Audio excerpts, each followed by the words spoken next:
தமிழகத்தில் கட்டுமான தொழிலாளர்களுக்கு 3 வேளை இலவசமாக உணவு வழங்க வேண்டும். நெல்லையில் நடைபெற்ற கட்டுமான தொழிலாளர்கள் செயல் வீரர்கள் கூட்டத்தில் தமிழக முதல்வருக்கு 15 அம்ச கோரிக்கைகளை முன்வைத்து தீர்மானங்கள் நிறைவேற்றினர். தமிழக கட்டிட தொழிலாளர்கள் பொதுநல மத்திய முன்னேற்ற சங்கம், அகில இந்திய அமைப்பு சாரா மற்றும் கட்டட தொழிலாளர்கள் பொதுநல மத்திய முன்னேற்ற சங்கம் அமைப்பின் திருநெல்வேலி மற்றும் தென்காசி மாவட்ட செயல் வீரர்கள் கூட்டம் பாளையங்கோட்டையில் நடைபெற்றது. இக்கூட்டத்திற்கு சங்கத்தின் மாநில தலைவர் மகாலிங்கம் தலைமை தாங்கினார்.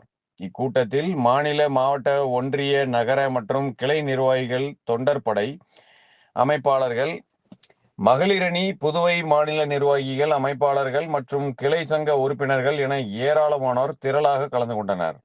கட்டுமான பொருட்கள் விலை கட்டுப்பாடு, எம்சாண்ட், பிசாண்ட், மணல், சிமெண்ட், ஜல்லி, கம்பி, பெயிண்ட், எலக்ட்ரிக்கல் போன்ற கட்டுமான பொருட்களின் விலை ஏற்றத்தை கட்டுப்படுத்தவும், தட்டுப்பாடு இன்றி கிடைத்திடவும் மத்திய மாநில அரசுகள் நடவடிக்கை எடுக்க வேண்டும்.